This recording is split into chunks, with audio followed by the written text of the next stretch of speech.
My husband drained our savings for a luxury Maldives vacation with his girlfriend, while telling me we couldn't afford my mother's cancer treatments. What he didn't know was, I still had access to all his accounts. One transfer later, his romantic getaway turned into a very public explanation to hotel security about his missing reservation. By the time he called me panicking, I was already meeting with divorce lawyers. Before we jump back in, tell us where you're tuning in from, and if this story touches you, make sure you're subscribed, because tomorrow I've saved something extra special for you. It was a perfectly ordinary Thursday evening when my world collapsed. I remember it clearly. The gentle hum of the dishwasher in the background, the lingering smell of the pasta dinner I'd made, and the steady rain tapping against the kitchen window. These normal, everyday details make what happened next feel even more surreal. I was paying bills, something I did religiously on the third Thursday of every month. Lucas and I had been married for 8 years, and while we kept separate accounts, for our personal spending, we shared a joint savings account for emergencies and our future. It was something we'd agreed on early in our marriage, a symbol of our shared dreams and trust. My mother had been diagnosed with stage 3 breast cancer the month before. The doctors were optimistic, but the treatment wasn't fully covered by her insurance. Lucas and I had discussed using some of our savings to help cover the gap. "We'll look at the numbers next month," he'd said. "Let's see what we can afford." That night, as I logged into our joint account to transfer my monthly contribution, I noticed something strange. The balance was dramatically lower than it should have been. Not a small discrepancy that could be explained by a forgotten bill or miscalculation. This was a withdrawal of $12,400. My stomach dropped. We had just over $35,000 saved, money for emergencies, for a down payment on a house someday, for starting a family. And now more than a third of it was gone. I scrolled through the recent transactions, thinking there must be some mistake. But there it was. A transfer to Lucas's personal account 3 days earlier. No note, no explanation, nothing to indicate why he would need such a large sum without discussing it with me first. With trembling hands, I texted him. "Just saw a big withdrawal from our savings. Everything okay?" His response came almost immediately. "Yeah, don't worry about it. Had to move some money around for work. We'll explain later." Something in his casual dismissal set off alarm bells. Lucas was an account executive at a marketing firm.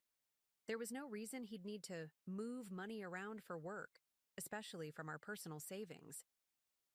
I tried to push away the gnawing feeling in my stomach. I trusted Lucas. There had to be a reasonable explanation. Maybe it was a surprise he was planning, or perhaps he'd found an investment opportunity. Still, the timing couldn't have been worse. Not with my mother's medical bills looming. I finished paying the regular bills, trying to focus on the task at hand, rather than the unexplained withdrawal. But my mind kept returning to it, like a tongue probing a sore tooth. After closing the laptop, I poured myself a glass of wine and tried to relax with a book. But the words blurred on the page, my thoughts too scattered to focus. Lucas came home, late that night, as he had been doing more frequently over the past few months. "Client dinner," he explained with a quick kiss on my cheek. He smelled of expensive cologne and whiskey. "How was it?" I asked, watching his face carefully.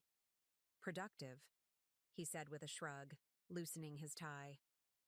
"Think we're close to landing the Peterson account?" I wanted to ask about the money. It was right there on the tip of my tongue. But something held me back.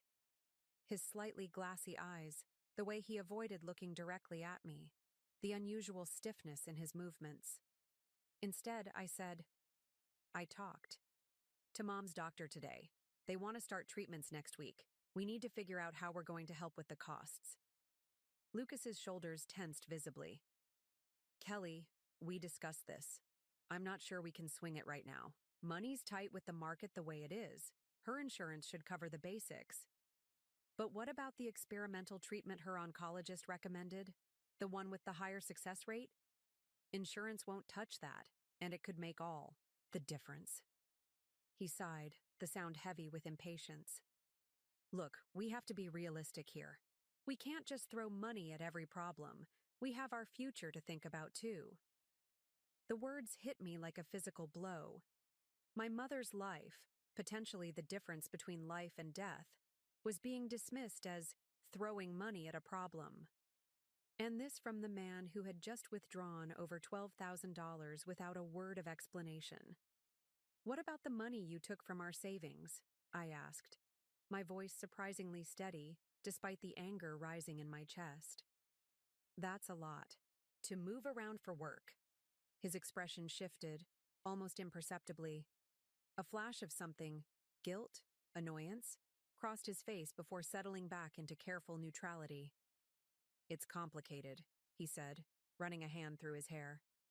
Work stuff. I'll put it back soon. Don't make this a bigger deal than it is, okay?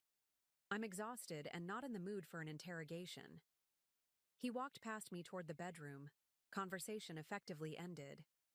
I sat there in stunned silence, the familiar walls of our living room suddenly feeling like those of a stranger's house. 8 years of marriage, and he couldn't even give me a straight answer about our own money that could help save my mother's life. Sleep eluded me that night. I lay beside Lucas, listening to his even breathing, and felt miles away from him. Something wasn't right.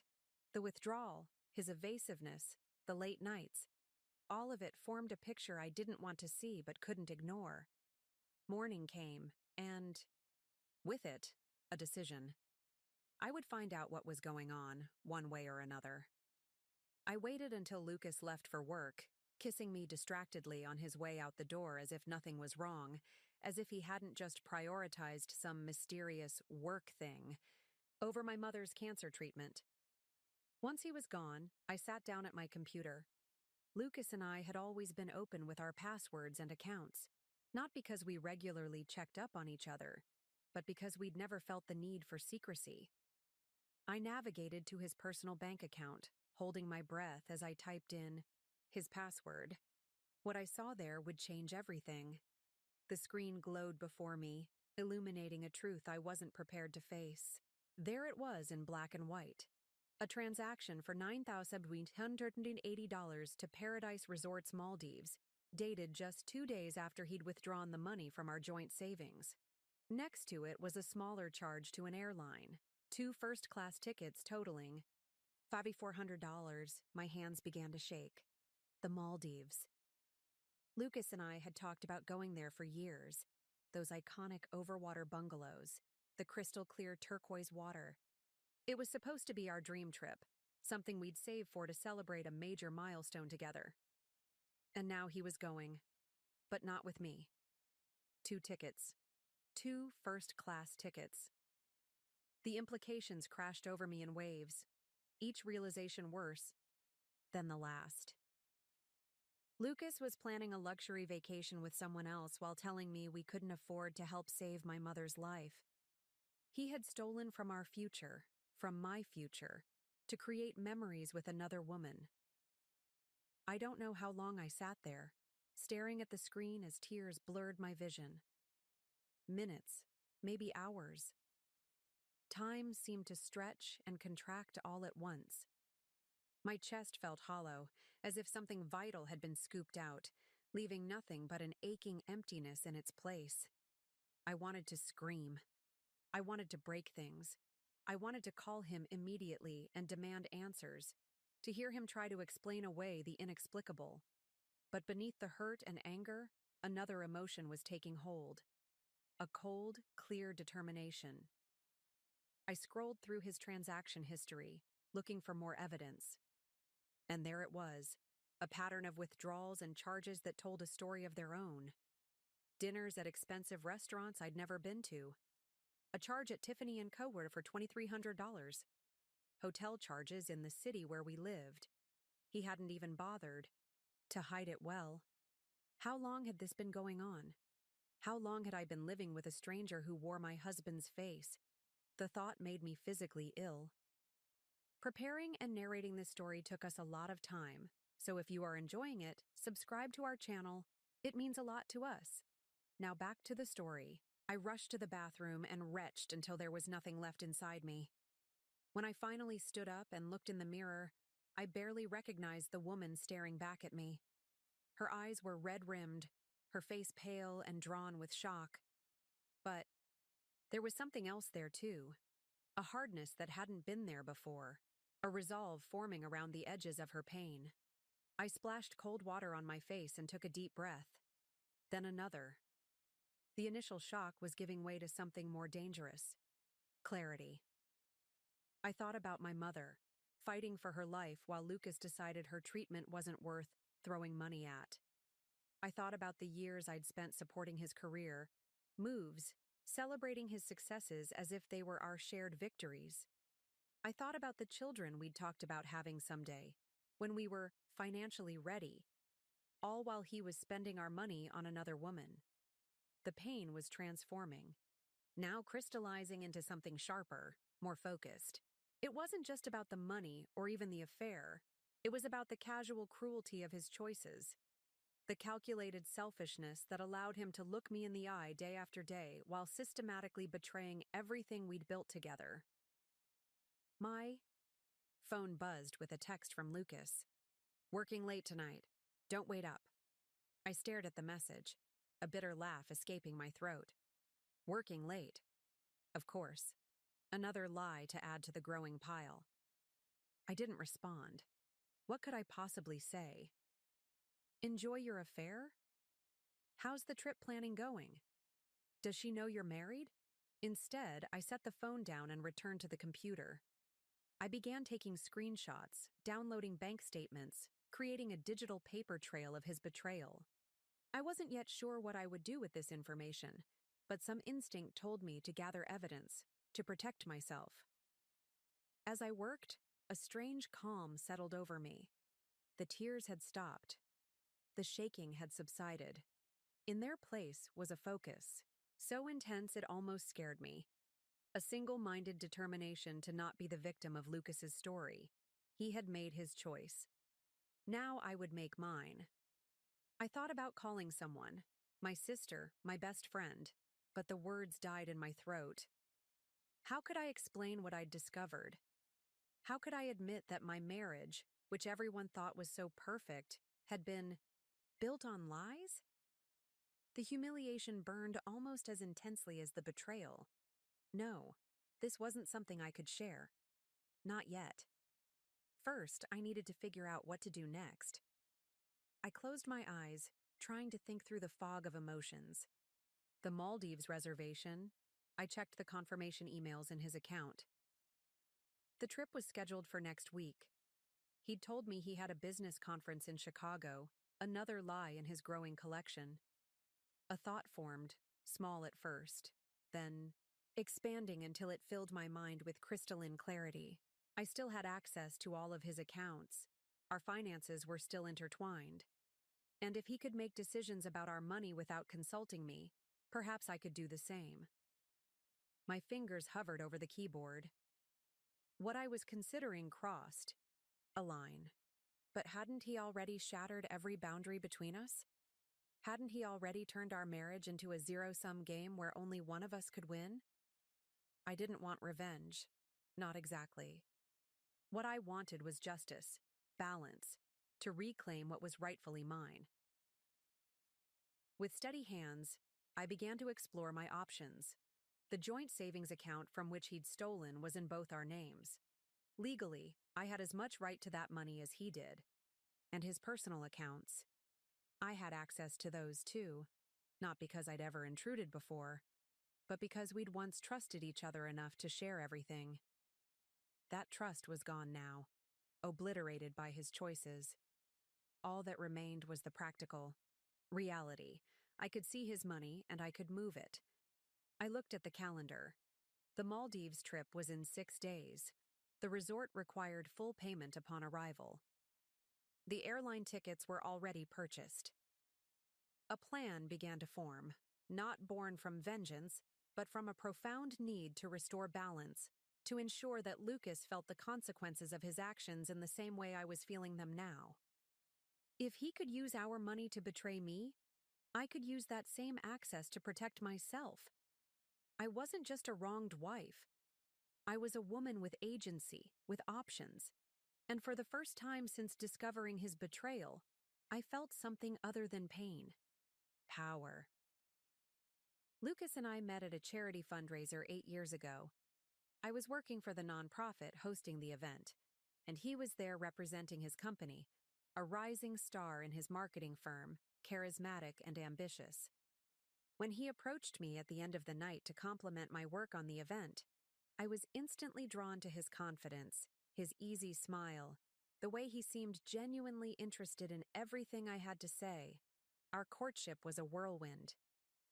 Fancy, restaurants, weekend getaways, thoughtful gifts that showed he'd been paying attention to my casual mentions of things I loved. 6 months in, he surprised me with a trip to Vermont during fall foliage season. He'd remembered me saying it was on my bucket list.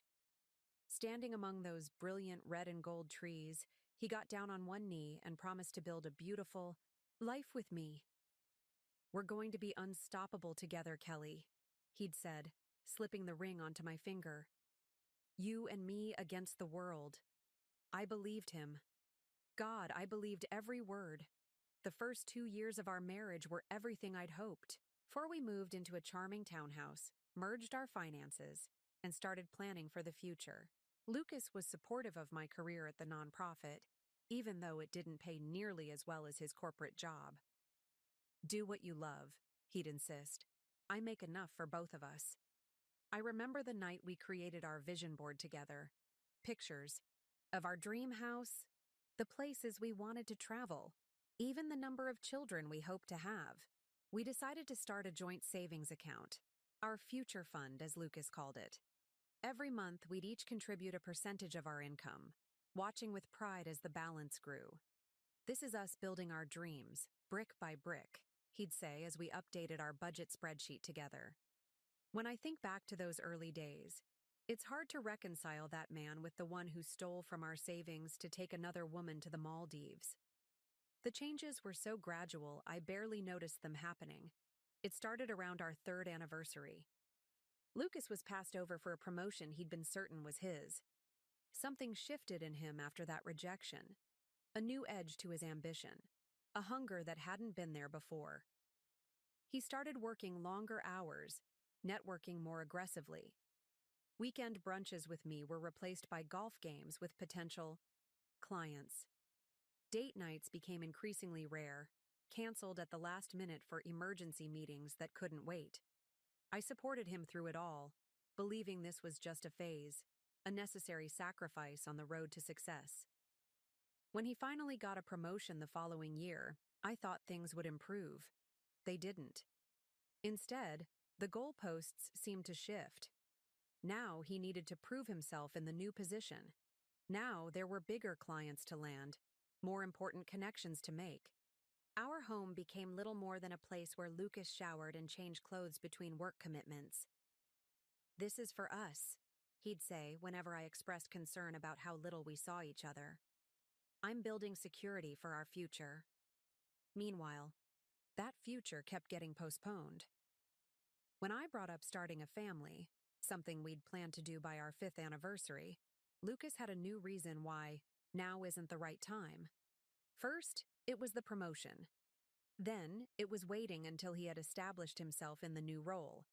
Then, it was the unstable economy. I didn't push back as hard as I should have. Part of me understood his practical concerns, and part of me had grown accustomed to rearranging my expectations around his priorities. I'd become an expert at rationalization, at making excuses for the growing distance between us. Looking back, I can see how the power balance in our relationship shifted so subtly I barely noticed it happening. Lucas began making unilateral decisions about our finances, investments I didn't fully understand, expenses he deemed necessary for his career advancement. The joint decisions of our early marriage gave way to Lucas informing me after the fact, with the assumption that I would agree with his choices Trust me, he'd say with that confident smile that had once made me feel so secure. I know what I'm doing, and I did trust him. Even as our bank account grew while our emotional connection withered, I trusted that somewhere beneath the designer, suits, and networking events was the man who had promised me forever among the autumn leaves. When my mother was diagnosed with breast cancer 2 months ago, I saw a flash of my old Lucas.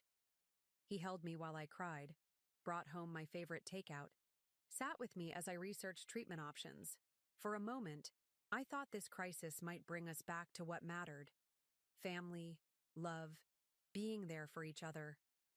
Then came the conversations about money, about what we could realistically afford to contribute to her treatment, about how experimental procedures were financially risky, about how we needed to think pragmatically rather than emotionally. Each time I brought up using our savings, money that had been set aside for emergencies and important life events, Lucas would find a reason to hesitate, to delay, to suggest alternatives that didn't involve touching that account. "We should look into fundraising," he suggested once. "Or maybe your sister could contribute more?"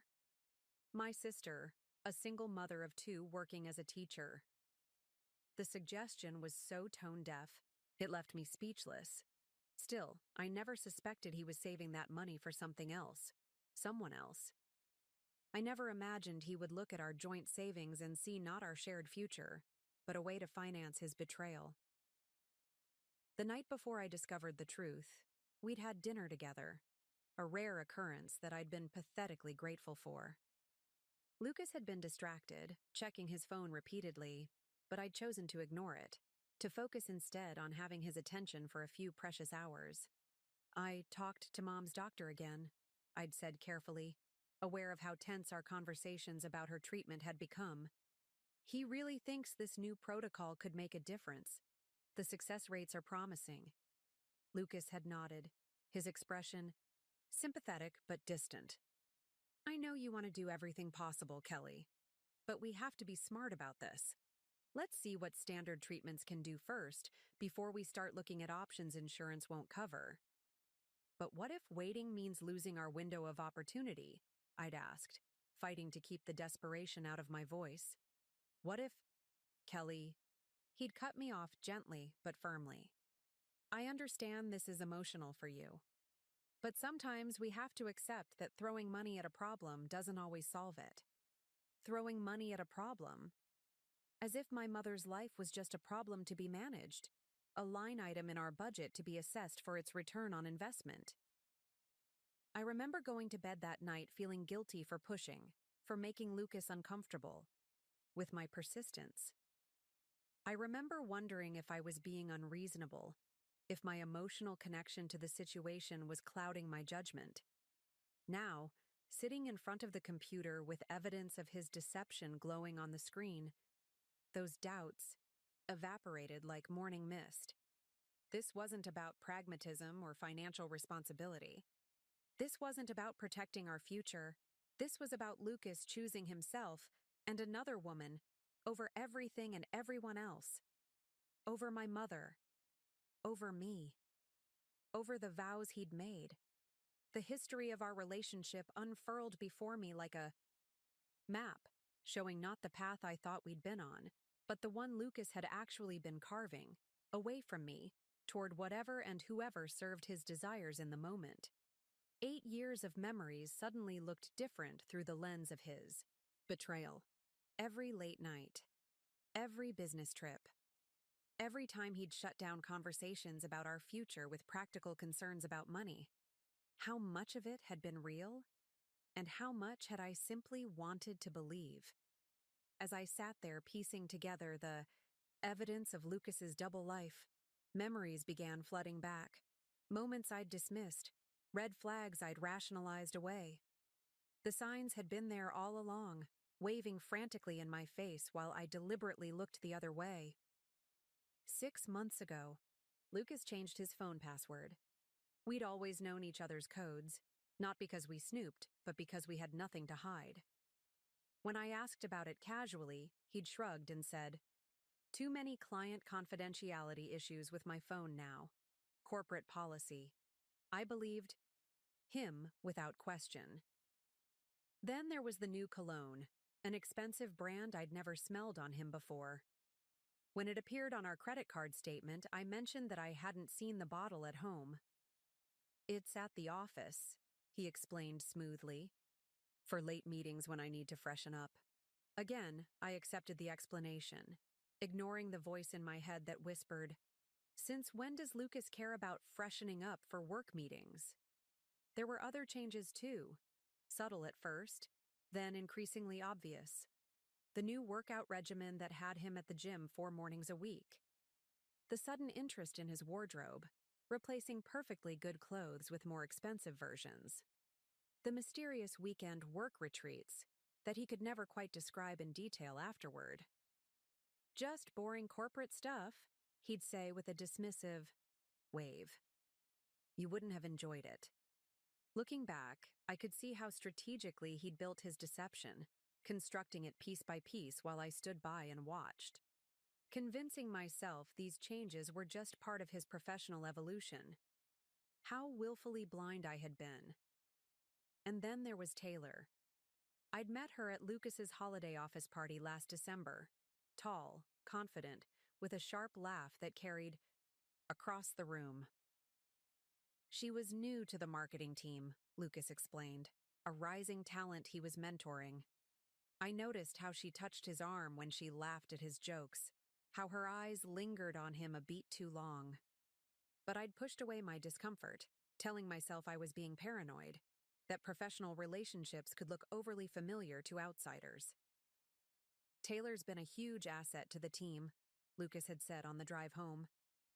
"She thinks outside the box, not afraid to take risks." After that night, her name started appearing in his stories about work with increasing frequency. Taylor landed a big client. Taylor suggested a brilliant campaign strategy. Taylor was being fast-tracked for promotion. When I teased him about his apparent admiration for his protégé, Lucas had become defensive. "I'm just acknowledging good work," he'd said sharply. "That's what good leaders do." The memory of that conversation hit me with new significance. Had Taylor been the one to receive the Tiffany necklace on my joint savings account's dime? Was she the one who would be enjoying overwater bungalows in the Maldives while my mother struggled through cancer treatments we couldn't afford? The thought made bile rise in my throat. There had been other warnings, too. Ones that had nothing to do with another woman and everything to do with Lucas himself. The growing materialism, the fixation on status symbols, the way he'd begun measuring his worth and increasingly mine by financial metrics and social standing. "We should be further along by now," he'd say, comparing our life to those of his colleagues. "Davis just bought a vacation home in Aspen. Johnson's kid is at that elite private school." I'd remind him that we had different priorities, that we were saving for our future family, for experiences rather than possessions. He'd agree in the moment, but those conversations became more frequent, more pointed. When I received a modest raise at the nonprofit where I worked, his congratulations had come with a subtle barb. "That's great, babe." Though in the corporate world, that would barely register as a cost of living adjustment. Little by little, he'd begun making me feel small, as if my contributions, both financial and otherwise, were somehow less valuable than his. As if I should be grateful that he was the primary breadwinner, that he allowed me to work in a field I was passionate about rather than one that maximized earning potential. I'd internalized those messages more than I realized. They had eroded my confidence, my sense of equal partnership in our marriage. They had prepared the ground for me to accept his dismissal of my mother's needs as somehow reasonable, even prudent. There was one memory that stood out from the rest, a conversation so telling I should have recognized it as the turning point it was. We were discussing our 10th anniversary, still 2 years away, but something I'd been excited to plan for. "I've always dreamed of going somewhere truly special for our 10th, I'd said one evening. "Maybe the Maldives? Those overwater bungalows look incredible." Lucas had glanced up from his phone with an odd expression. Not enthusiasm, not dismissal, but something more calculated. The Maldives are expensive, very expensive. I know, I'd acknowledged. That's why I'm bringing it up now. We could start saving specifically for it. Make it our big 10th anniversary gift to ourselves. He'd nodded slowly, still with that strange look. Maybe, if we can afford it by then. If we can afford it. The man who had just spent nearly $15,000 on a luxury vacation with another woman had made me feel unreasonable for wanting to plan a special anniversary trip 2 years in advance. The revelation struck me like a physical blow. Lucas wasn't just a cheater. He was a manipulator who had systematically diminished my expectations while elevating his own desires. He had created a world where my wants were impractical splurges, while his were justified entitlements, and I had let him do it. I had participated in my own diminishment, accepted the gradual redefinition of our partnership into something unrecognizable from what we'd started with. The thought filled me not just with anger at Lucas, but with a new emotion, disappointment in myself. How had I let this happen? When had I stopped being an equal partner and become instead a supporting character in Lucas's story? As these realizations washed over me, my phone buzzed with another text from Lucas. Might need to go to Chicago a day early for the conference. We'll let you know.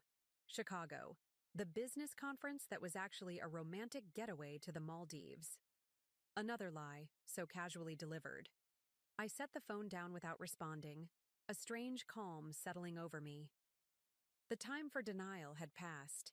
The time for accepting whatever crumbs of truth Lucas deigned to share was over. In that moment, I made a decision, not just about what to do with my discovery of his betrayal, but about who I wanted to be moving forward. I was done being passive, done accepting less than I deserved, done prioritizing Lucas's desires over my own needs and my mother's. I looked again at the reservation details for the Maldives trip. Paradise Resorts required the remaining balance to be paid upon arrival, but they also had a policy about modifications and cancellations.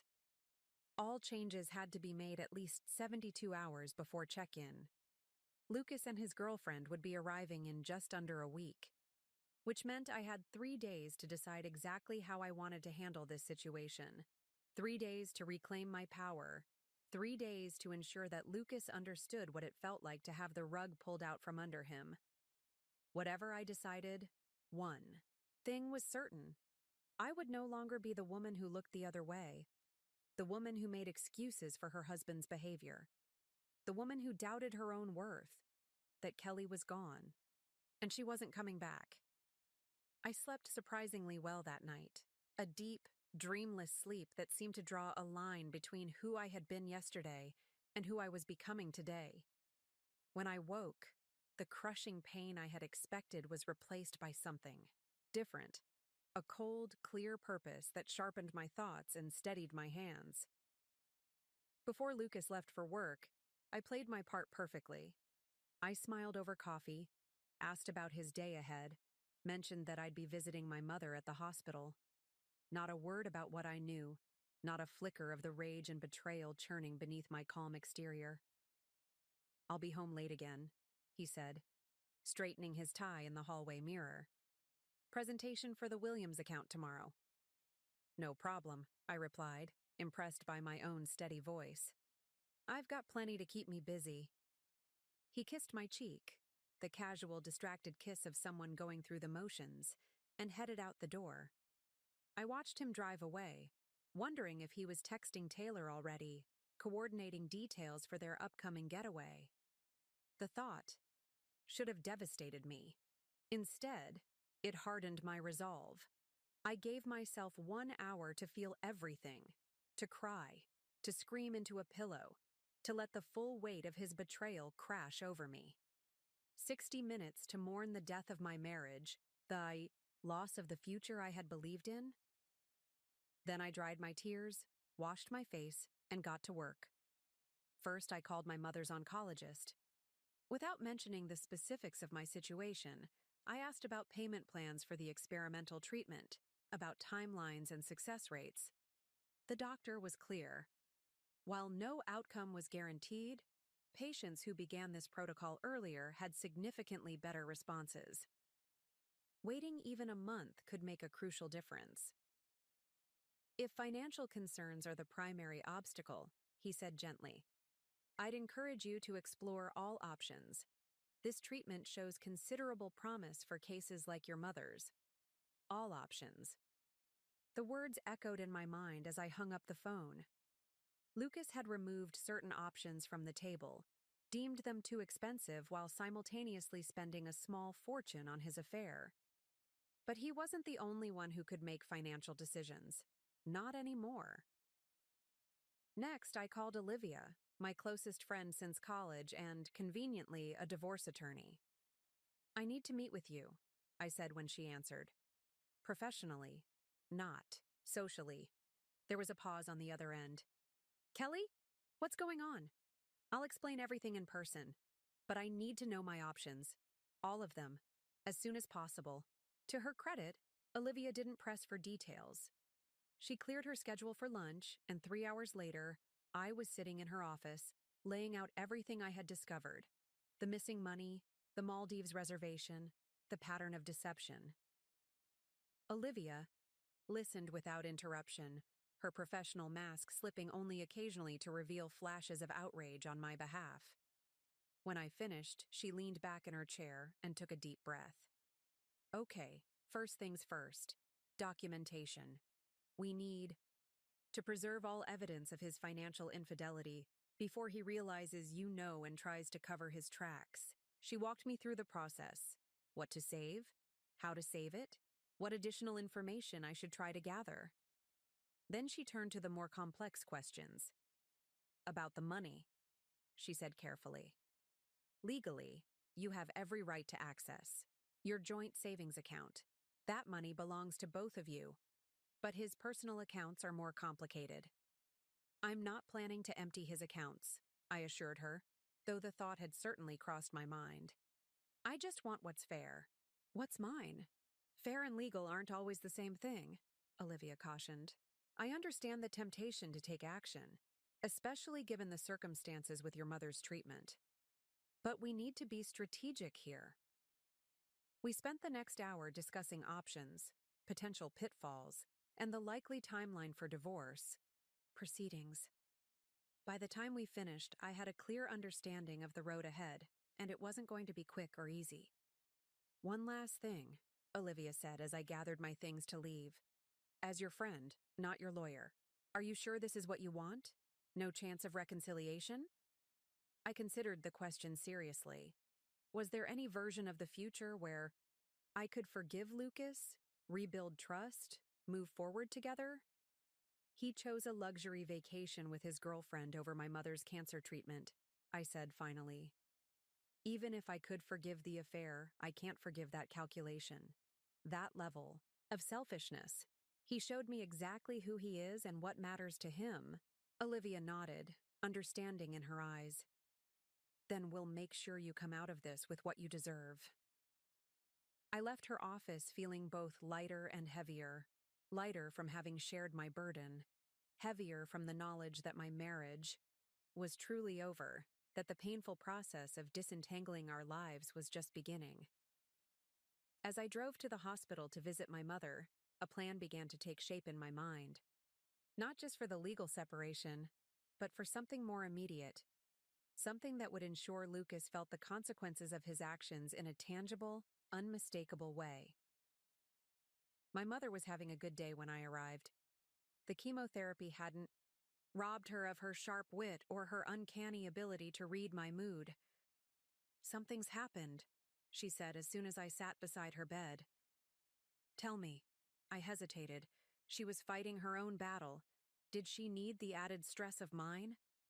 But we had always been honest with each other, and I knew she would see through any attempt to shield her. I hesitated. She was fighting her own battle. Did she need the added stress of mine? But we had always been honest with each other, and I knew she would see through any attempt to shield her. So I told her everything, watching her face cycle through shock, anger, and then a fierce protective fury I hadn't seen since I was a child being bullied in elementary school. "That absolute bastard," she said when I finished, her voice low but intense. "Using my illness as his excuse while spending your money on some— Mom," I interrupted gently. "Your blood pressure." She took a deep breath, visibly reining in her anger. "What are you going to do?" I shared the outlines of the plan forming in my mind. Not just the long-term legal strategy Olivia and I had discussed, but the more immediate action I was contemplating. My mother listened carefully, her expression shifting from concern to something approaching admiration. When I finished, she reached for my hand. "Are you sure about this? There will be no going back." "I'm sure," I said, squeezing her fingers. "I've spent years compromising, accommodating, making excuses for his behavior. I'm done being that person." She studied my face for a long moment. Then, with a decisive nod, "Good. It's about time." We spent the rest of the visit discussing her treatment options, the logistics of the experimental protocol, and how we would manage the costs. I didn't tell her exactly what I planned to do about the money. Some things were better left unsaid, even between mothers and daughters. When I left the hospital, the sun was setting, painting the sky in shades of pink and gold. That seemed oblivious to the turmoil of human lives below. I sat in my car, watching the colors deepen, and felt a strange sense of calm wash over me. The Kelly who had awakened yesterday morning, trusting, naive, willing to shrink herself to fit within the boundaries Lucas defined, was gone. In her place was someone I was just getting to know. A woman unwilling to accept betrayal, unwilling to be made small, unwilling to stand by while the people she loved suffered unnecessarily. I drove home slowly, turning over the details of my plan. It wasn't about revenge, not exactly. It was about justice, about consequences, about making sure Lucas understood that his actions affected real people. Me, my mother, and yes, even Taylor, who might not know she was dating a married man. Most of all, it was about reclaiming my agency, my power to shape my own life, rather than merely reacting to Lucas's choices. When I arrived home, the house was dark and empty. Another late night at the office. Or perhaps another evening with Taylor, making final plans for their romantic getaway.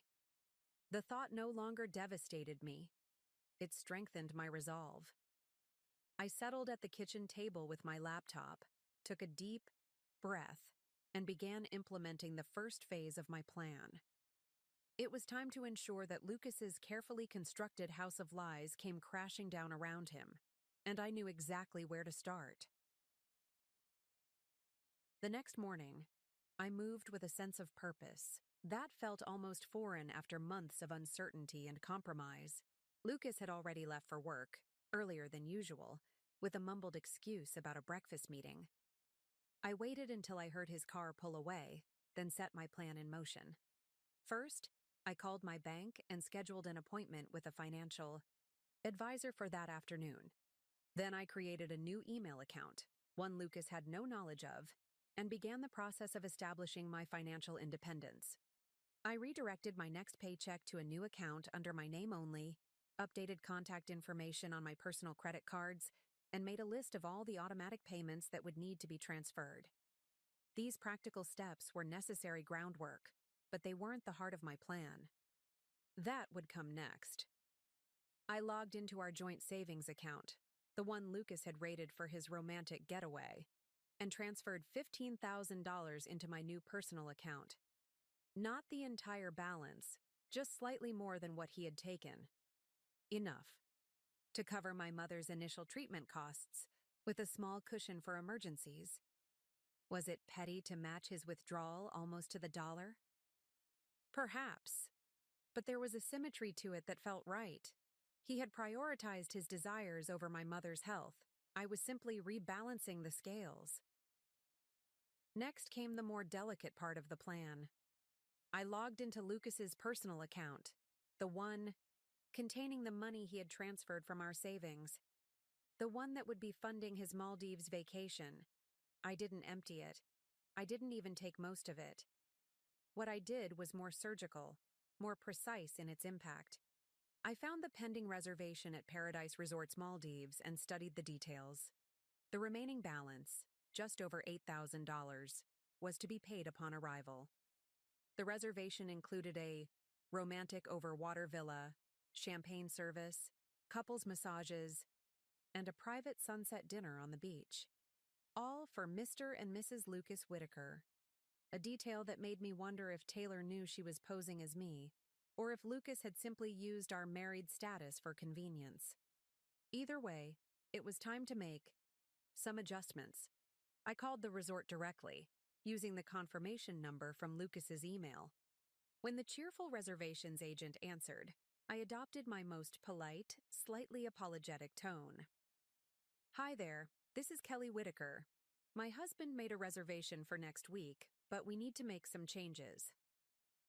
The agent located the reservation and confirmed the details. "How can I help you modify your stay, Mrs. Whitaker?"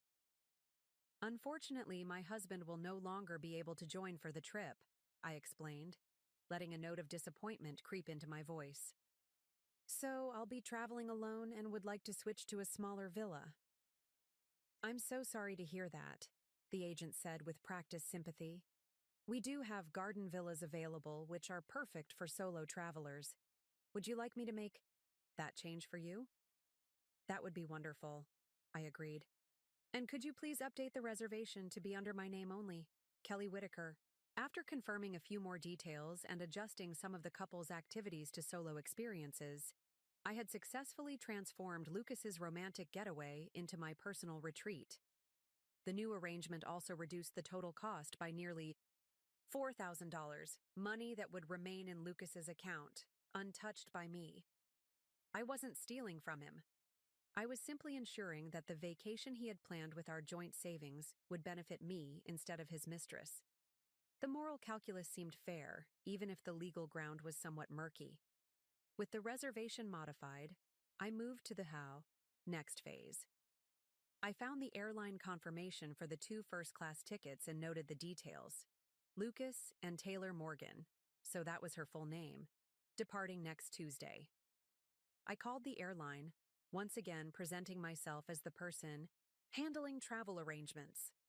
"I need to make a change to a reservation," I explained to the agent. "My husband's business trip has been extended, so he'll need to fly directly to his next destination, and I'll be traveling alone."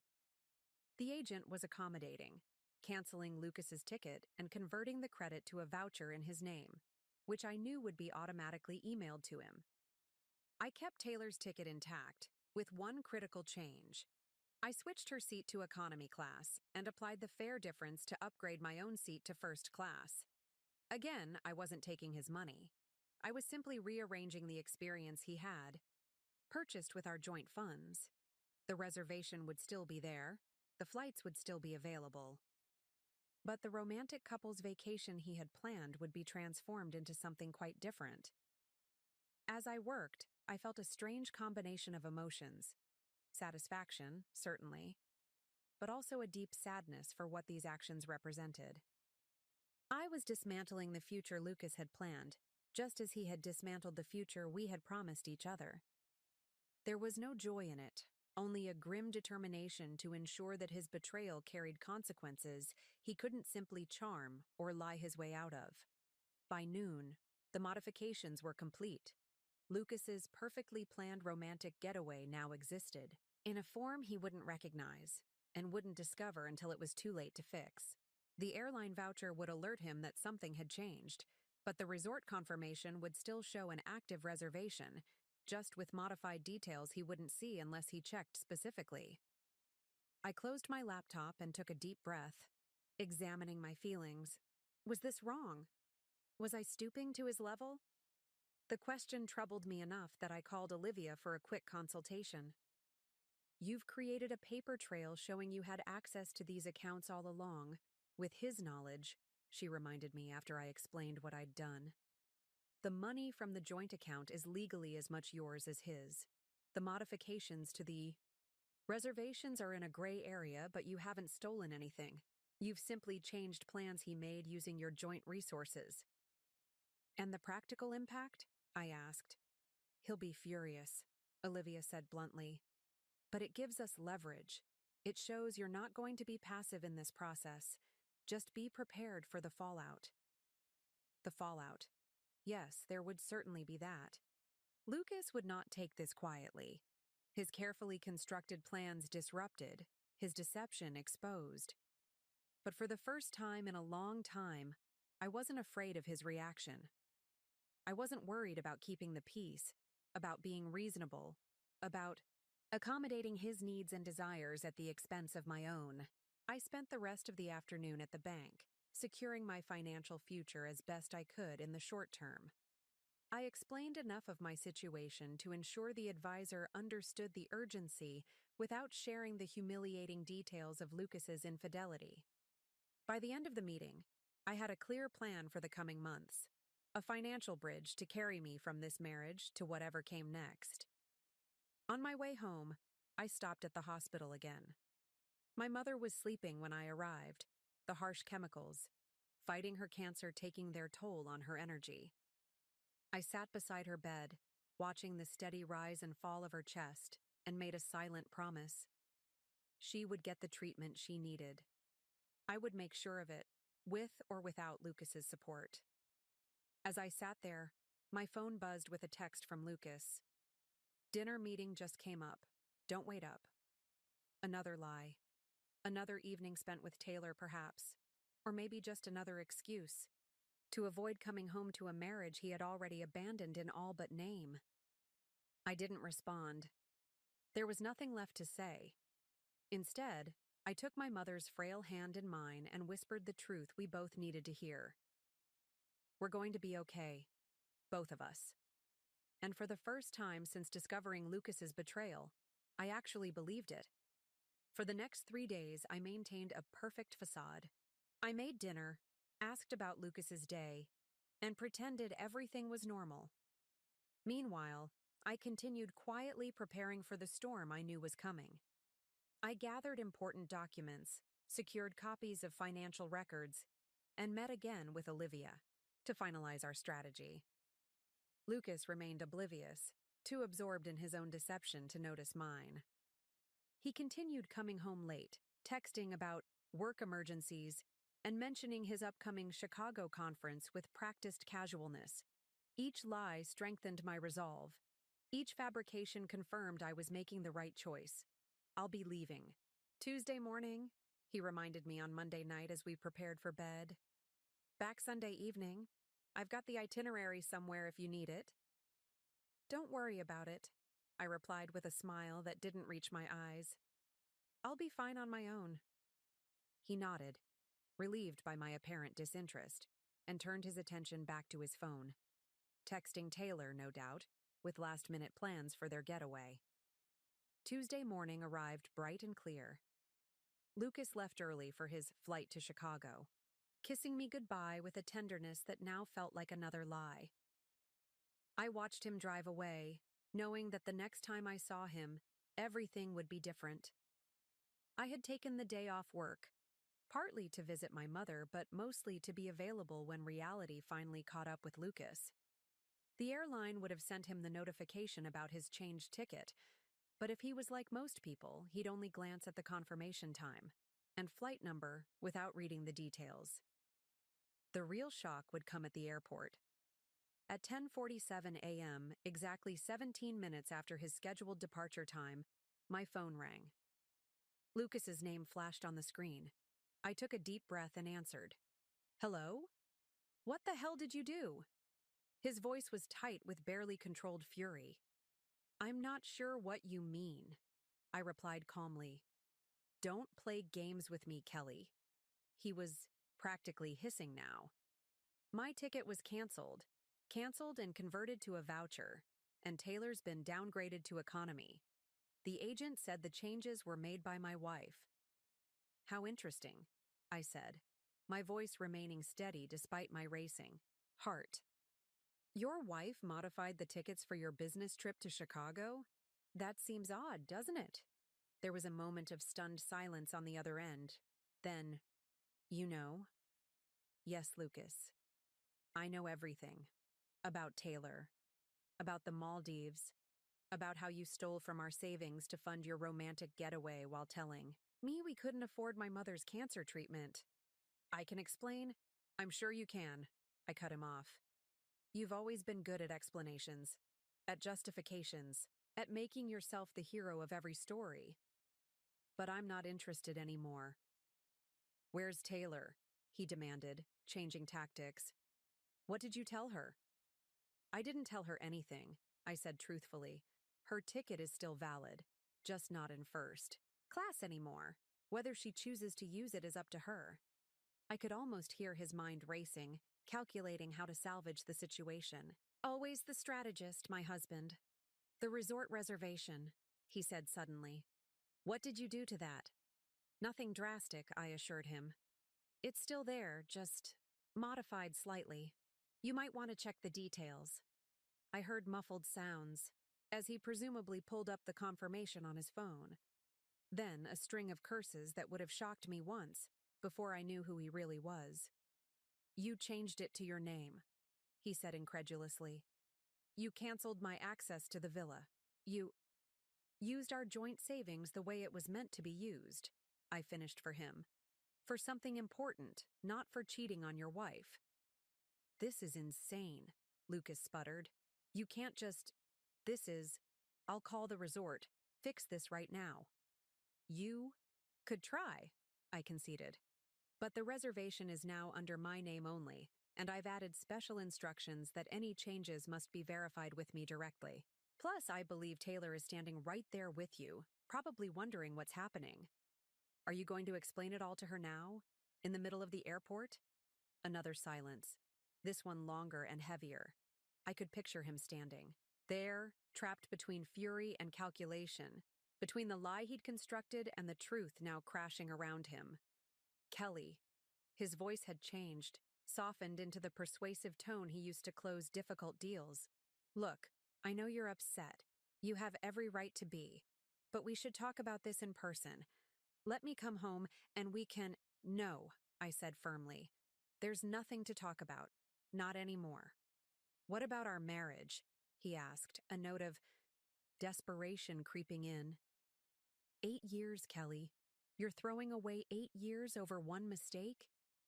The sheer audacity of his characterization nearly took my breath away. One mistake.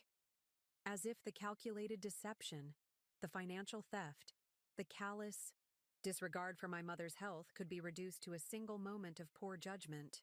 This wasn't a mistake, Lucas. It was a choice. A series of choices, actually. Each one revealing exactly who you are and what matters to you. And what about the money? He demanded, his conciliatory tone evaporating. You took $15,000 from our joint account. For my mother's treatment, I confirmed. The one you said we couldn't afford while you were planning your luxury vacation with Taylor. I'd say that makes us even, wouldn't you? I could hear him breathing heavily, probably imagining all the things he'd like to say or do to me in that moment. Finally, in a voice of forced control, This isn't over, Kelly. Actually, it is, I replied. I've already spoken to a divorce attorney. You'll be hearing from her soon. You're making a huge mistake, he warned, anger giving way to something colder, more calculated. You have no idea what you're doing.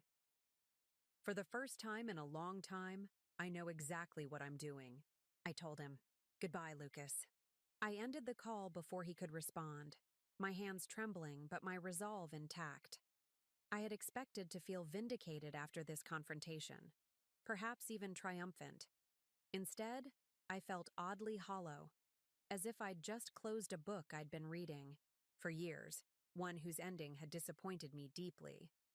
My phone immediately began buzzing with text messages from Lucas. Answer your phone. This is ridiculous. You're being irrational.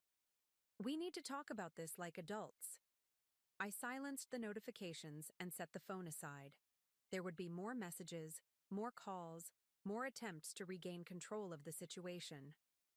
Lucas wasn't a man who accepted defeat easily, especially not at the hands of someone he had underestimated.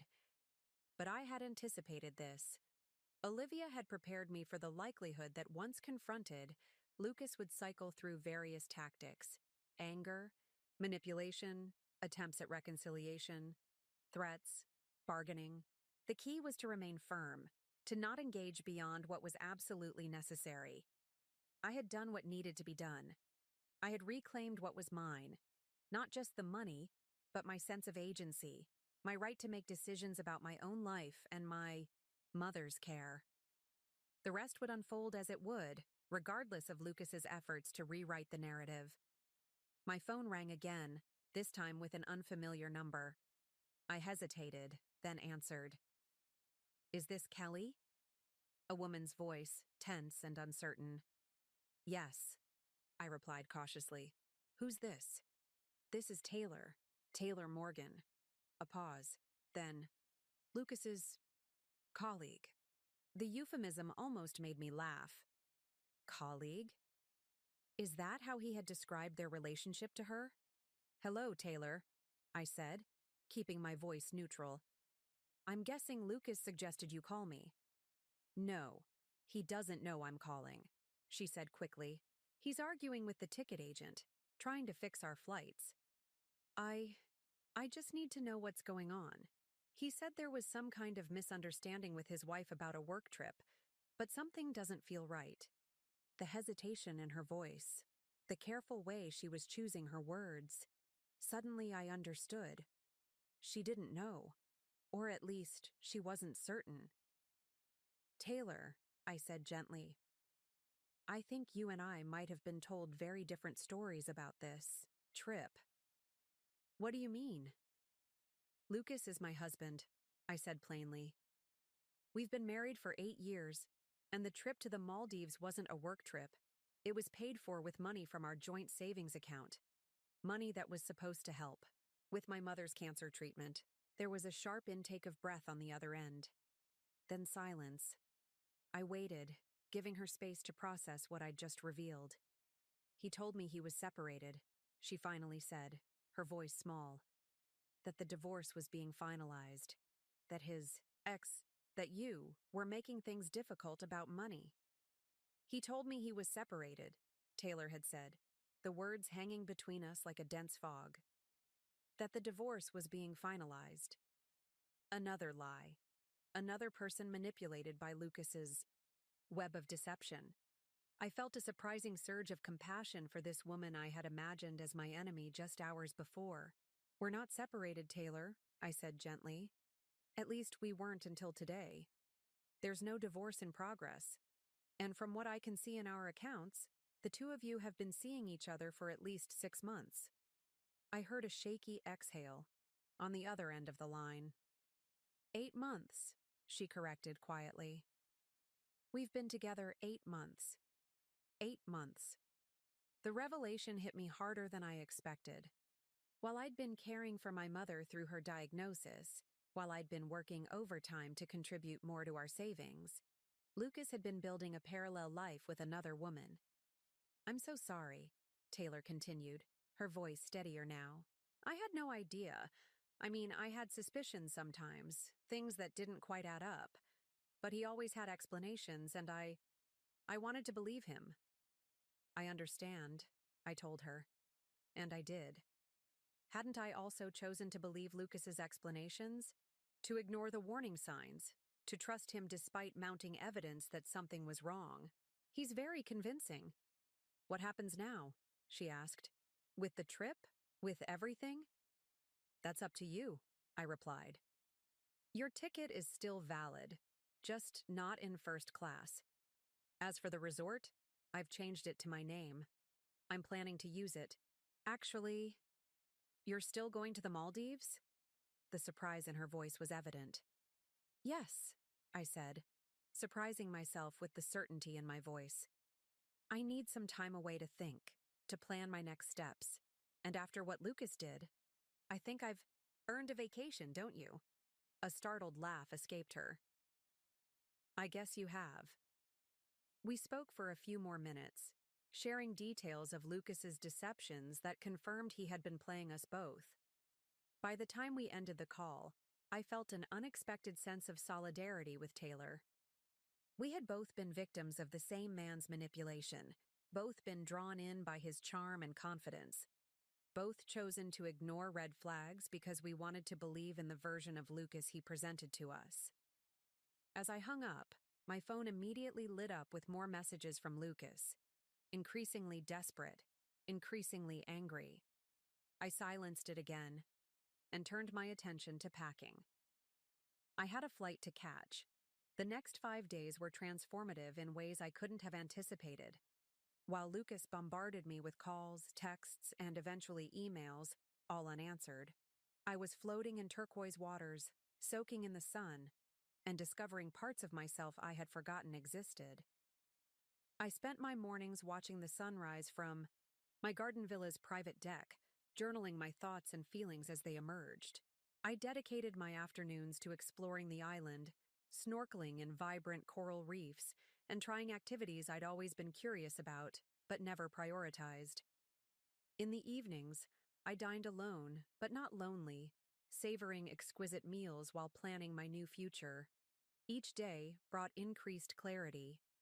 Without Lucas's constant presence, his subtle critiques, his dismissive comments, his need to be the center of attention, I began to hear my own voice again, my own desires, my own ambitions.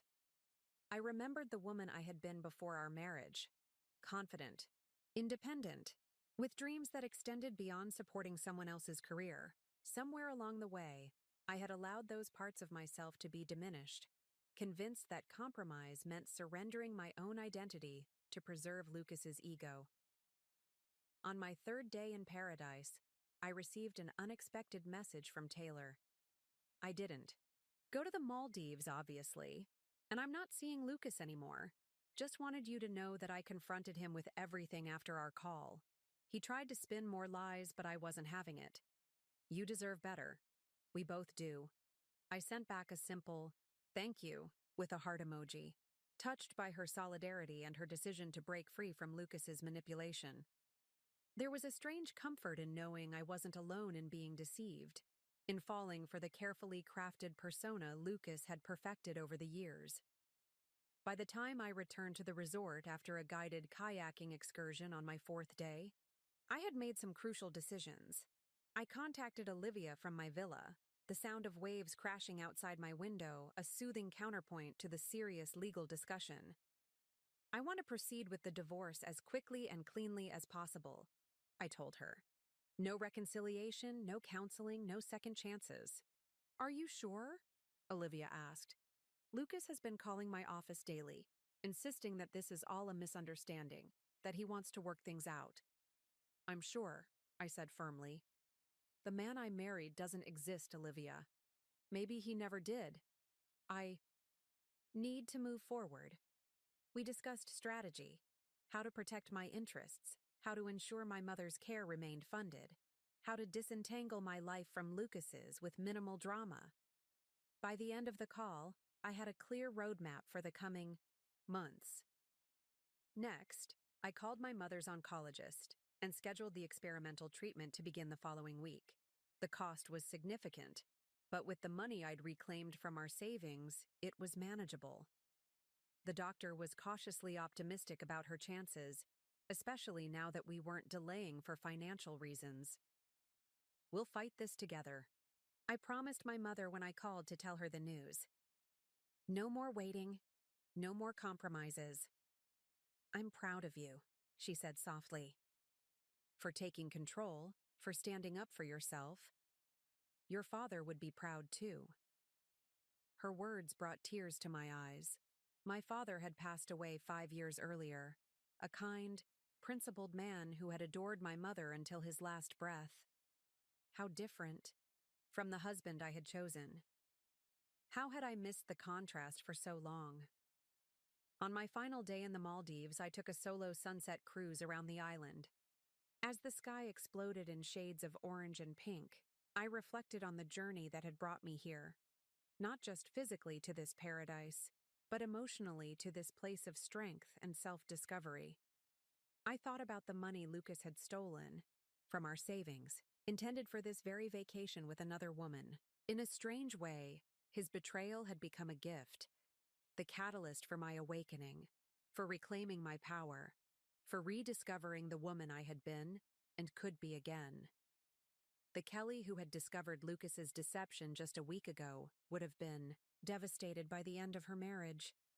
She would have blamed herself, wondered what she could have done differently, perhaps even begged for another chance to make things work. But the Kelly watching this spectacular sunset felt something completely different, a profound sense of liberation. The pain was still there, the betrayal still raw, but overshadowing both was a growing excitement about what came next. A life redesigned on my own terms, a future limited only by my imagination, not by someone else's expectations. When I returned to my villa that evening, I found an email from Lucas, his 20th unanswered message since I'd left. Unlike the others, this one had a simple subject line. I understand now. Against my better judgment, I opened it. Kelly, I realize you may never read this, but I need to say it anyway. I've spent the past 5 days trying to blame you, to justify my actions, to convince myself that you're overreacting. But the truth is, I destroyed something precious because I was selfish and entitled. What I did to you was unforgivable. The money, the lies, Taylor, all of it. But worse was how I made you feel small, how I dismissed your mother's needs, how I put my wants above everything and everyone else. I won't ask for another chance. I don't deserve one. I just want you to know that I see it now. What I've done. Who I've become. And I'm sorry. Be happy, Kelly. You deserve that more than anyone I know. Lucas. I read the message twice, searching for the manipulative undertones I'd come to expect from him. But for once, Lucas seemed to be speaking plainly, without agenda or calculation. I closed the email without responding. Perhaps someday I would acknowledge his apology, when the wound wasn't so fresh, when I could do so without reopening the door to his influence in my life. For now, it was enough to know that he recognized the damage he had caused. As I packed my bags for the return flight, I felt a quiet certainty settling in my bones. The path ahead wouldn't be easy. Divorce rarely is, especially when significant assets are involved. Lucas might have had a moment of clarity, but that didn't mean he would make the legal process simple or fair. But I was ready. The woman returning home was not the same one who had discovered her husband's betrayal a week ago. She was stronger, clearer about her boundaries, unwilling to accept less than she deserved. The money that Lucas had intended to spend on betrayal had instead funded my rebirth. There was a poetic justice in that transformation, a symmetry that felt like the universe's way of balancing the scales. Tomorrow, I would return to real life, to divorce proceedings and medical appointments, to rebuilding and reimagining. But I would carry this week with me, this precious time of rediscovery, this peaceful interlude between the life I had accepted and the life I would create. The flight home from the Maldives gave me 8 uninterrupted hours to prepare myself for what lay ahead. I expected chaos, Lucas demanding explanations, friends asking uncomfortable questions, colleagues whispering behind my back. What I didn't expect was the bombshell waiting in my inbox when I connected to airport Wi-Fi during my layover in Dubai. The email came from Carter Williams, Lucas's closest friend and colleague. The subject line was cryptic. You should know the whole truth. I hesitated before opening it. Carter had been in Lucas's life since college, his loyal wingman through every phase of his career. If anyone would defend Lucas's actions or try to persuade me to reconsider the divorce, it would be Carter. But curiosity won out, and I clicked on the message. Kelly, This is probably the last thing you want right now, but I can't stay silent anymore. What Lucas did to you was inexcusable, and you deserve to know that the Maldives trip was just the tip of the iceberg. The Taylor situation isn't new. Lucas has had a pattern of infidelity throughout your marriage, carefully hidden, compartmentalized, justified with the same excuses each time. I've looked the other way, told myself it wasn't my business. I regret that now. But there's more. The reason your joint savings had become so important to Lucas recently isn't just about the affair. He's in serious financial trouble. The success he's been projecting, the expensive suits, the luxury car, the lavish client dinners, it's been built on mounting debt and increasingly risky investments. 3 months ago, he borrowed $50,000 from me, swearing it was a temporary cash flow issue. Last week, I discovered he's been using that money not to stabilize his finances as promised, but to maintain appearances while digging himself deeper. I'm telling you this not to hurt you further, but because you need to protect yourself. Whatever. Financial arrangements you're making for the divorce? Be careful. The Lucas you thought you knew, the successful, financially secure provider, doesn't exist anymore. I should have spoken up sooner. I'm sorry. Carter. I read the email 3 times, each reading bringing a new wave of shock. It wasn't just that Lucas had cheated. He had constructed an entire false reality, presenting himself as the successful provider while secretly drowning in debt. All those times he'd made me feel small for my modest nonprofit salary, for my impractical career choices, while he was borrowing money to maintain his facade of success. The revelation should have devastated me, but instead, I felt an odd sense of validation. This wasn't about me. It had never been about me. Lucas's behavior, the criticism, the affairs, the financial control, stemmed from his own insecurities, his desperate need to appear successful at any cost. I forwarded Carter's email to Olivia, with a brief note, "We need to talk about this ASAP." Then I boarded my connecting flight, my mind racing with implications. By the time I arrived home, Olivia had already begun investigating. She called as I was unlocking my front door, stepping into the house that no longer felt like mine. "Carter's information checks out," she said without preamble. "I had my team do some digging. Lucas has 3 maxed-out credit cards, a second mortgage you weren't aware of, and significant investments in high-risk ventures that have tanked. He's at least $200,000 in debt, possibly more." I sank onto the sofa, surveying the living room that suddenly seemed filled with props rather than a life we'd built together. The expensive artwork Lucas had insisted we needed. The designer furniture. That was an investment in our future. All of it purchased with money we didn't have, to create an impression that wasn't real. "What does this mean for the divorce?" I asked, my voice steadier than I expected. "It changes our strategy completely," Olivia replied. "You're in a stronger position than we thought, but also potentially at greater risk. He's going to be desperate to maintain access to your income, to your good credit score. We need to move quickly to protect your assets." We spent the next hour outlining a revised approach, immediate financial separation, forensic accounting to trace where the money had gone, protective measures to ensure Lucas couldn't incur more debt in my name. "What about the house?" I asked, looking around at the space that had once represented our shared future. "Given what we now know, selling is your best option," Olivia advised. "The equity should be split, but we'll push for a larger percentage. For you, given the circumstances." As we wrapped up the call, another thought occurred to me. What about my mother's treatment? If Lucas's finances are this bad, "The money you transferred from your joint savings is secure," Olivia assured. "Ours, you acted before there were any liens or judgments against the account. That was lucky timing." Lucky timing, or perhaps instinct. Some part of me had sensed the urgency, had known on a level I wasn't consciously aware of that I needed to act quickly to protect what mattered most. After ending the call with Olivia, I walked through the house, really seeing it for the first time in years.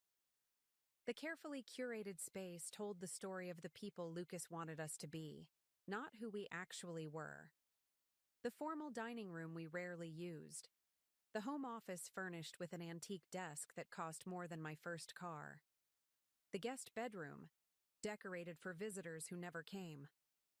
I opened the closet in our bedroom, Lucas's side filled with designer suits, custom shirts, shoes that cost a month's salary at my nonprofit. The physical manifestation of his deception hanging neatly in a row. My phone buzzed with a text from an unknown number. "Kelly, it's Carter. Just checking you got my email. I know it was a lot to take in. Let me know if I can help with anything. Else?" I hesitated, then replied, "I got it. Thank you for telling me the truth. It explains a lot." His response came quickly. "There's one more thing. Lucas doesn't know I've reached out to you, but he's been trying to liquidate assets, move money around. Be careful." Another piece of the puzzle clicked into place. Lucas is increasingly frantic. Messages during my time in the Maldives, his sudden understanding in that final email. They weren't just about saving our marriage. They were about saving himself from financial ruin. I thanked Carter again, then sat on the edge of the bed, processing this new reality. The man I had married, the successful, confident provider who had made me feel less than for my more modest career, had been a fiction. A carefully maintained illusion that was now crumbling, revealing the deeply insecure, morally compromised man beneath. In a strange way, the revelation was liberating. The doubts I'd carried, that I wasn't successful enough for Lucas, that I didn't contribute enough to our partnership, that my work wasn't as valuable as his, were based on a comparison with something that didn't exist. I had been measuring myself against a mirage. My phone rang, interrupting my thoughts. Lucas.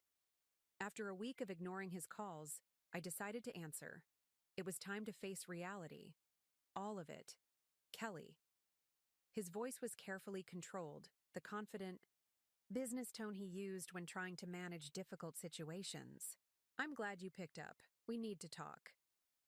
"Yes, we do," I agreed calmly. "I know about the debt, Lucas. All of it." There was a moment of stunned silence. Then, "What are you talking about?" "Please don't," I said wearily. "Carter told me everything. The credit cards, the second mortgage, the failed investments." "I know." Another silence, longer this time. When he spoke again, the confident facade had cracked. "Carter had no right. He doesn't understand the whole picture. I can fix this, Kelly. I just need some time." "Time isn't going to fix this," I told him. "Not the debt, not the affairs, not the lies you've been telling me for years."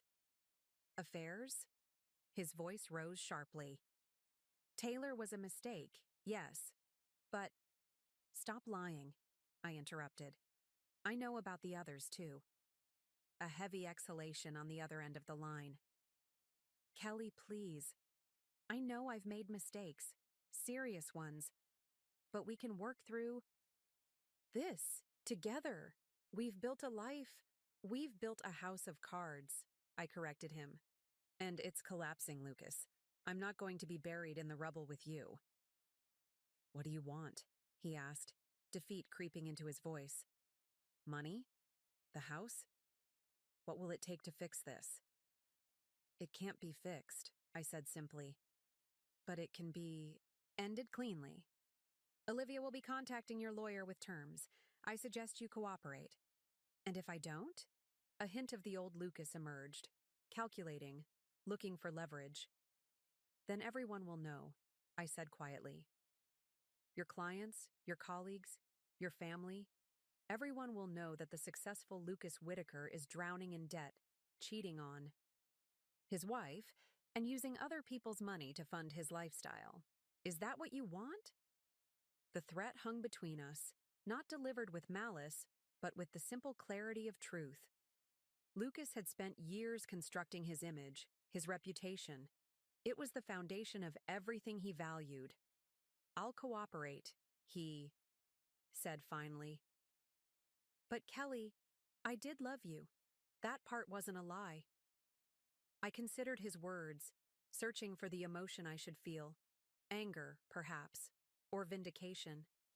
Instead, I felt only a profound weariness, a desire to close this chapter and begin the next. Goodbye, Lucas, I said, and ended the call. Setting down the phone, I looked around the bedroom we had shared, at the life built on appearances and deception. Tomorrow, I would start packing, begin the process of dismantling this elaborate stage, set. But tonight, I simply needed to rest, to absorb the truth and prepare for what came next. The financial revelation should have terrified me. Instead, it clarified everything. The husband who had made me feel inadequate was himself a fraud. The marriage I had fought to save had been built on illusion. As I changed into comfortable clothes and opened the windows to let in fresh air, I felt something unexpected. Not grief, not anger, but a powerful sense of freedom. The truth, however painful, had set me free. 3 weeks after my return from the Maldives, Lucas and I met face to face for the first time in Olivia's office. The contrast between us was striking. I arrived calm and collected, dressed in a simple but elegant outfit I'd purchased with my own money. Lucas looked haggard, his designer suit slightly rumpled, dark circles under his eyes betraying his sleepless nights. "Thank you both for coming," Olivia began, her professional tone setting the stage for what would follow. "We're here to discuss the terms of your separation and the path toward divorce."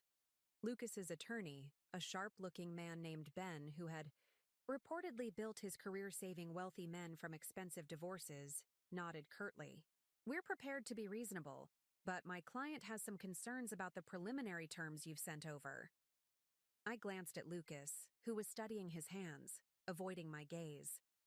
"Before we get into specifics," Olivia replied, "I think we should address the financial disclosures Mr. Whitaker has provided. They appear to be incomplete." Ben shifted uncomfortably. "My client has been fully transparent about the marital assets." "Not according to our forensic accountant," Olivia countered, sliding a folder across the table. "We've identified multiple accounts, significant debt, and financial activities that weren't included in Mr. Whitaker's disclosure." The room fell silent as Ben skimmed the documents, his expression darkening with each page.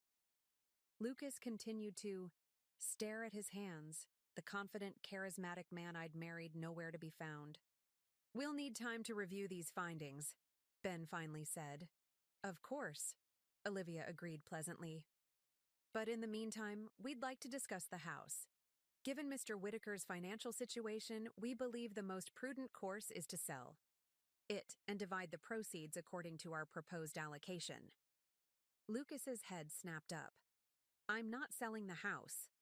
It was the first time he'd spoken, his voice tight with barely controlled frustration. "Lucas," his attorney cautioned, but he pressed on. "That house is the one solid asset we have," Lucas insisted. "I can restructure my debt, get back on my feet, but not if we sell. The house has a second mortgage you took out without my knowledge." "Or consent," I reminded him, my voice steady. "It's no longer the asset you think it is." Lucas turned to me, his expression shifting from defiance to something more calculated, the face he wore when closing a difficult deal. "Kelly, be reasonable. If we sell now, we're both taking a loss. Give me 6 months to turn things around and we'll both come out ahead." 6 months. 6 more months of being tied to Lucas's financial decisions, of watching him try to resurrect his crumbling facade with more risky ventures and desperate measures. 6 more months of being accessories to his delusion. "No," I said simply. The single word hung in the air between us.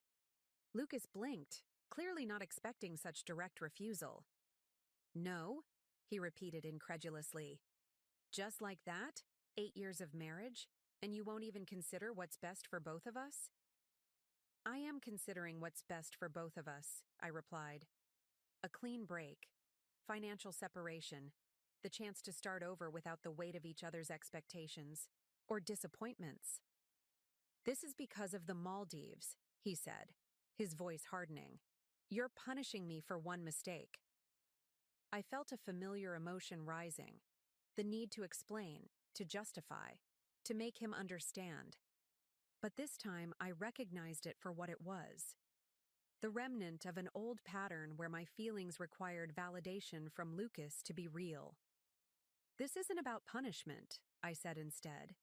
It's about finally prioritizing my needs after years of diminishing them to accommodate yours. Lucas leaned forward, his voice dropping to the intimate tone he'd used so effectively throughout our marriage. Kelly, I know I hurt you. I know I made terrible mistakes. But we built a life together. Doesn't that count for something? I studied his face, the face I had once loved, had once believed in completely. There was sincerity there, perhaps even genuine regret. But behind it, I could still see the calculation, the man measuring how much contrition to display to achieve his desired outcome. Yes, I agreed. It counts for something. It counts as a chapter in both our lives that's now ending. The divorce settlement should be fair to both of us, Lucas. But fair doesn't mean you get to dictate the terms anymore. His expression hardened. So that's it? You've made up your mind? And nothing I say matters? What would you say? I asked quietly. That you're sorry? That you'll change? That the affairs and the lies and the financial deception were all aberrations, not indicative of who you really are? I shook my head. I've heard it all before, Lucas. I don't believe it anymore. The mask slipped completely then. You'd be nothing without me, he snapped, old resentments flooding to the surface. Your little nonprofit job, your community service, projects. I supported all of that. I carried us while you played at having a career. There it was, the real Lucas, the one who had always seen my work as less valuable, my contributions as less significant. The one who had systematically diminished me to elevate himself. But his words didn't wound me as they once would have. Instead, I felt an unexpected surge of gratitude for the clarity his cruelty provided, for the final confirmation that I was making the right choice. Thank you, I said, surprising everyone in the room, including myself. For what? Lucas asked, suspiciously. For reminding me exactly why this marriage needs to end. I turned to Olivia. I think we've said all that needs to be said today. Please proceed with the terms as we discussed. Olivia nodded, gathering her papers. We'll email a revised proposal incorporating our findings by the end of the week. I suggest you review it carefully, she added, addressing Ben. As we prepared to leave, Lucas made one final attempt. Your mother's treatment, he said quietly. How are you managing that without my income? The question was meant to unsettle me, to remind me of my financial dependence. Instead, it highlighted how little he understood about the woman I had become. Mother's treatment is no longer your concern, I told him. I'm handling it. And I was. Between the money I'd reclaimed from our savings, a promotion at the nonprofit I'd received while in the Maldives, and a part-time consulting role Olivia had connected me with, I was standing on my own financial feet, for the first time in years. As I walked out of the conference room, Lucas called after me, This isn't over, Kelly. I turned back one last time, meeting his gaze directly. Yes, Lucas, it is. And in that moment, we both knew it was true. 1 year later, I stood in the kitchen of my new apartment, morning light streaming through windows that faced east, my deliberate choice, a small daily reminder that each day brought new beginnings. The space was modest compared to the showcase home I'd shared with Lucas, but every corner reflected choices I'd made for myself, pieces of a life I was building on my own terms. The divorce had been finalized 4 months earlier. Not the quick, clean break I'd hoped for. Lucas had fought at every turn, deploying delaying tactics and emotional manipulation until his financial situation became so dire that settlement became his only viable option. In the end, he kept his luxury car and designer wardrobe, while I secured my freedom and enough resources to start over. My mother sat at the breakfast bar, sipping tea as I prepared a simple brunch for us. The experimental treatment had worked, better than anyone dared hope. While she wasn't completely cancer-free, her prognosis had improved dramatically, her energy returning bit by bit with each passing month. "Something smells wonderful," she said, watching me move confidently around the kitchen. "French toast with that cinnamon bread you love," I replied, sliding a perfectly golden piece onto her plate. Celebrating good news deserves good food. The good news had come yesterday. My nonprofit had received a major grant for a community initiative I'd designed, one that would provide support services for women rebuilding their lives after relationship trauma. The irony wasn't lost on me. My own experience had become the foundation for helping others. "I'm so proud of you," my mother said, reaching for my hand. "Not just for the grant, for everything, for how you've handled this past year." I squeezed her fingers gently. "I had a good example. You taught me resilience long before I needed it." We ate in comfortable silence for a while, enjoying the simple pleasure of being together, of having weathered our respective storms. Outside, spring was asserting itself after a long winter, new growth pushing through the soil in the small container garden on my balcony. "Have you heard anything from Lucas?" she asked eventually, the question tentative.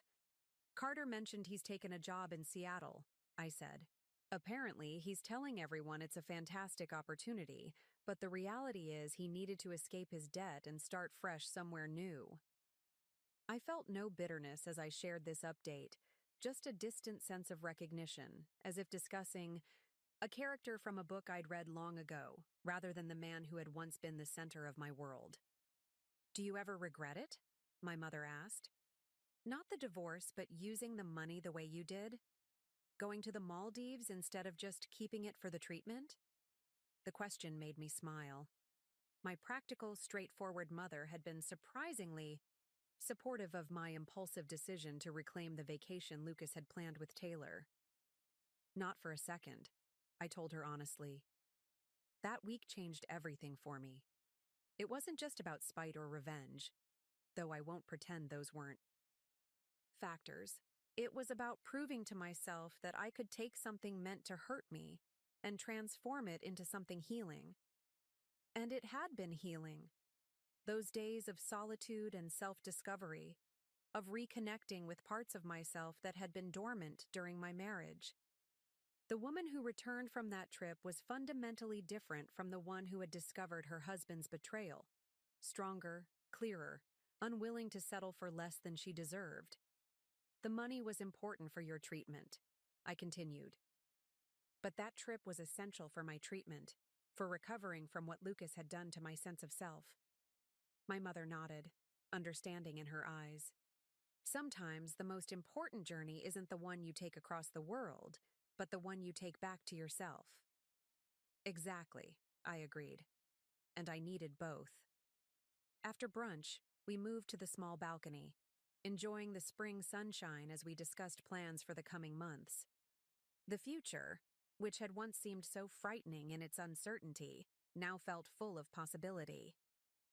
"I ran into Sabrina yesterday," my mother mentioned casually. "She asked about you." Sabrina had been my closest friend before Lucas, the one who had expressed concerns when our relationship moved so quickly, who had gently suggested that perhaps I was losing myself in his larger-than-life personality. I had distanced myself from her, unwilling to hear the truth she was trying to share. "I've been meaning to call her," I admitted. "I owe her an apology." "She doesn't want an apology," my mother said. "She wants her friend back. Another piece of the puzzle, another relationship to rebuild." The process of reclaiming my life wasn't just about financial independence or professional accomplishments. It was about reconnecting with the community I had allowed to wither during my marriage, about rebuilding the support network Lucas had subtly encouraged me to abandon. Later that afternoon, after my mother had gone home, I sat down to write in the journal I'd started in the Maldives.